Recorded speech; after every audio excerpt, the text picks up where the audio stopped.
നമ്മളിതുണ്ടാക്കാൻ പോകുന്ന fried fish മസാലയാണ്. അപ്പോൾ ഞാൻ ഇതിനകത്ത് എടുത്തേക്കുന്നതെന്ന് പറഞ്ഞാൽ തിലോപ്പിയ ഫിഷാണ്. ഇതുപോലെ നന്നായിട്ട് കഴുകണം കേട്ടോ. അപ്പം ഞാൻ ഇതിനകത്ത് വിനാഗിരി ഉപ്പൊക്കെ ഇട്ടാണ് കഴുകിയേക്കുന്നത്. നിങ്ങളുടെ കയ്യിൽ വിനാഗിരി ഇല്ലെങ്കിൽ കുറച്ച് പുളി നന്നായിട്ട് പിഴിഞ്ഞിട്ട് അത് ചേർത്ത് കഴുകുക. കാര്യം വളരെ ഇമ്പോർട്ടൻ്റ് ആയിട്ടുള്ളൊരു കാര്യമാണ്. കാര്യം ഒരു ചേറ് വാടയില്ലെങ്കിൽ നമുക്ക് വരുമ്പം കഴിക്കാനായിട്ട് പാടായിരിക്കും.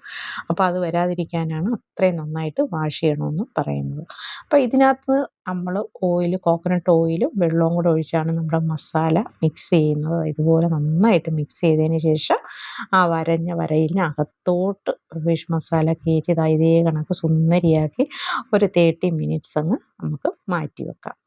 കണ്ടില്ലേ, മാറ്റി വെക്കുന്ന ആ ഒരു സമയത്ത് നമ്മൾക്ക് ഇതിനാവശ്യമായിട്ടുള്ള കാര്യങ്ങളെല്ലാം കട്ട് ചെയ്ത് എടുക്കാം. അപ്പോൾ വളരെ ഈസി ആയിട്ട് നമുക്ക് ചെയ്യാനായിട്ട് പറ്റും. ഫ്രൈ പാനിനകത്ത് ഇതേപോലെ ഞാൻ ഒലിവ് ഓയിലാണ് ഒഴിച്ചേക്കുന്നത്.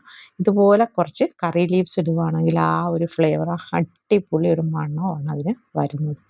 അപ്പം നിങ്ങൾക്ക് ഈ മസാല നിങ്ങൾക്ക് ആക്കിയില്ലെങ്കിലും നിങ്ങൾക്ക് ഈ ഫിഷ് ഇതുപോലെ ഒന്നുകൂടെ മുരിപ്പിച്ച് എടുത്തു കഴിഞ്ഞാൽ, ഇത് ഞാൻ ഒരുപാട് അങ്ങ് മുരിക്കുന്നില്ല. കാര്യമെന്ന് പറഞ്ഞു കഴിഞ്ഞാൽ മസാലയാക്കുമ്പോൾ അതിനകത്തൊരു വേവ് വരുന്നത് കൊണ്ടാണ് അങ്ങനെ.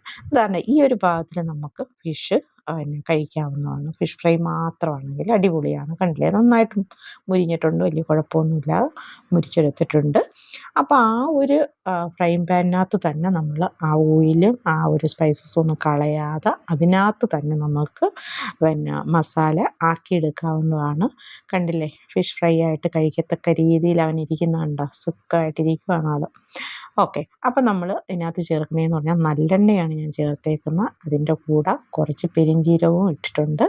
ഇതുപോലെ ഇതിനകത്ത് വേറെ നമ്മൾ വെളുത്തുള്ളിയും ഇഞ്ചിയും കാര്യങ്ങളും ഒന്നും, ഗാർലിക്കും ജിഞ്ചറും ഒന്നും ചേർക്കുന്നില്ല. നമ്മൾ ഉള്ളിയും പച്ചമുളകും കറി ലീവ്സും അതുപോലെ നന്നായിട്ട് ടൊമാറ്റോ ചേർക്കണം.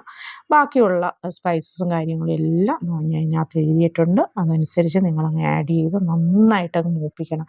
കാര്യം ആ ഒരു പച്ച മണം മാറുന്നവരെ മൂത്തെങ്കിൽ, അല്ലെങ്കിൽ ആ ഒരു ചെവ വന്നു കഴിഞ്ഞാൽ ആ ടേസ്റ്റ് അങ്ങ് പോകും. എന്നിട്ട് നന്നായിട്ട് കുറച്ച് ലെമൺ ജ്യൂസ് ചേർക്കുക.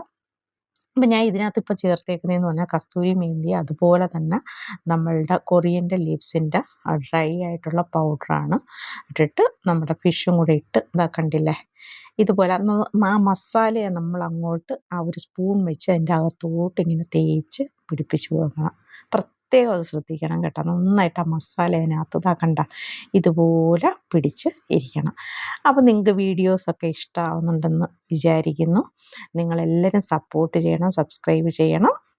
അടുത്ത വീഡിയോയിൽ കാണും വരെ ടേക്ക് കെയർ, ബൈ.